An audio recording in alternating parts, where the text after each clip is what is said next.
en exagérant un brin, si je veux étouffer la contestation, il faudrait que je trouve une solution. La totale. Une attaque ciblée, par surprise, et qui tétanise l'adversaire. Pierre-Olivier Zappa. Alors, P.O., tu vas revenir un peu sur Tesla? Salut Richard et salut à tout le monde qui nous regarde, y compris les actionnaires de Tesla, qui ont connu une bonne journée aujourd'hui. Le titre de Tesla à la bourse de New York a bondi de 5 %. Et là, je sais, Richard, que tu vas dire, mais pourtant, Pierre-Olivier, hier, tu nous disais que les ventes étaient en recul, que dans le secteur automobile, le mouvement de boycottage faisait mal à Tesla. Comment se fait-il qu'aujourd'hui, l'action est propulsée et en hausse de 5 %?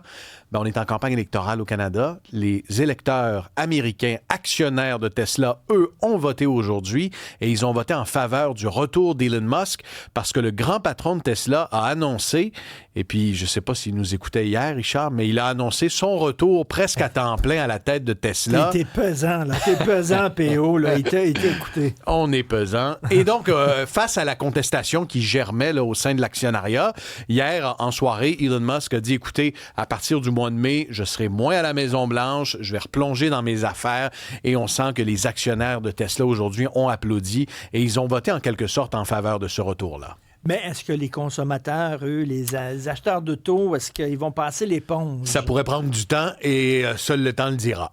Alors, écoute, c'est le coco de Pâques, le cocoton, tiens, t'as eu plein de chocolat à la maison.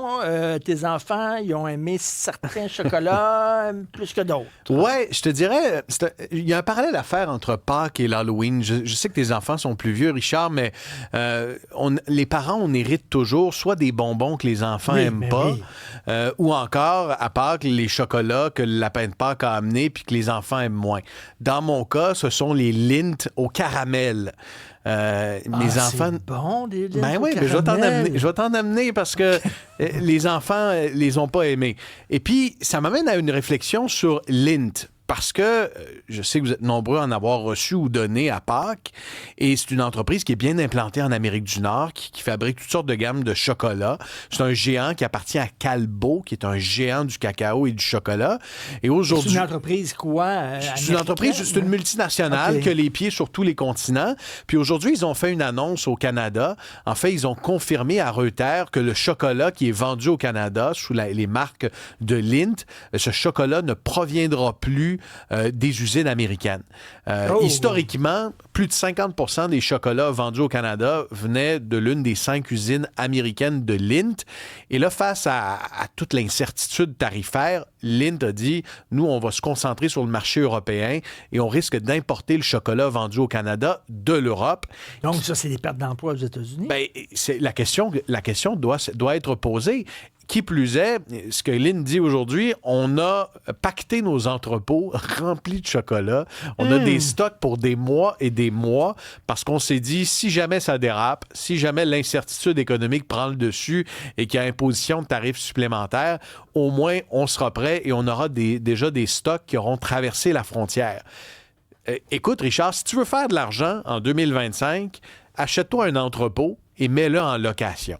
Parce que la décision de Lindt de se tourner vers des importations de l'Europe et de stocker en masse de la marchandise dans ce temps d'incertitude-là... C'est suivi par plein d'autres entreprises. C'est suivi par des milliers d'entreprises de part et d'autre de la frontière.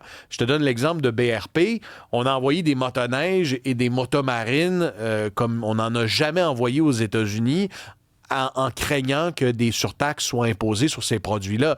Même chose de notre côté de la frontière. Les géants technologiques ont envoyé des ordinateurs, ont envoyé un paquet de marchandises qui, en ce moment, sont soit au port de Montréal ou dans un entrepôt sur la rive sud, la rive nord de Montréal et qui vont peut-être atterrir dans les magasins d'ici quelques mois.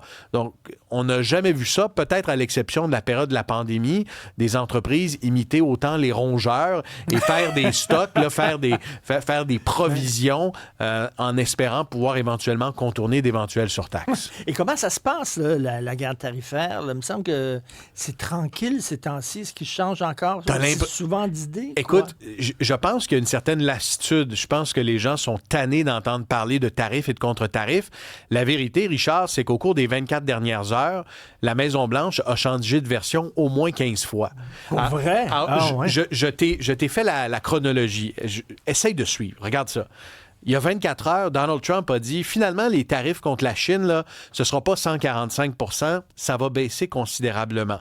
Ensuite, son conseiller, Scott Bessent, a dit, bonne nouvelle, on est en train de désamorcer la chicane avec la Chine. Ensuite, le Wall Street Journal a dit, les tarifs sur la Chine vont chuter entre 50 et 65 %. Scott Bessent a dit, je ne peux pas confirmer ce que dit le Wall Street Journal. Il a dit, écoutez, on ne propose pas de réduction finalement sur les tarifs envers la Chine. Et vous savez, un accord commercial avec la Chine, ça va prendre entre 2 et 3 ans. Alors, on est parti d'hier. La Maison-Blanche dit, on négocie avec la Chine. On a bon espoir que les tensions s'apaisent. À aujourd'hui, écoutez, il n'en est plus vraiment question. Puis, vous savez quoi? Une entente avec la Chine, ça pourrait prendre entre 2 et 3 ans. Écoute, j'ai de la misère à suivre ça. Voyons donc. Les investisseurs ont de la misère à suivre ça. La bourse de New York a ouvert en hausse de plus de 2,5 % pour ce qui est du S&P 500. Finalement, a perdu dans la journée à peu près 1 %. Je pense que plus personne n'est en mesure de suivre le plan de match de la Maison-Blanche. Mais là, il va falloir qu'ils règlent à un moment donné avec certains pays là, qui arrivent avec des accords signés. Et encore là, sur le front des négociations, tout le monde est déçu. On s'attendait cette semaine à des avancées avec le Japon ou le Vietnam. La Maison-Blanche n'accouche de rien.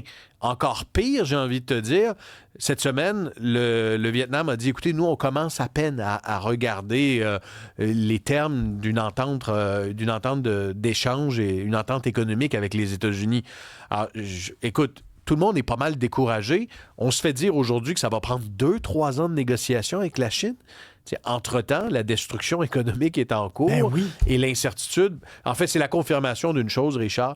On est pris avec ça pour un bon 4 ans. Un 4 ans de chaos au cours duquel il ne faudra peut-être pas regarder nos placements trop souvent parce que ça va brasser.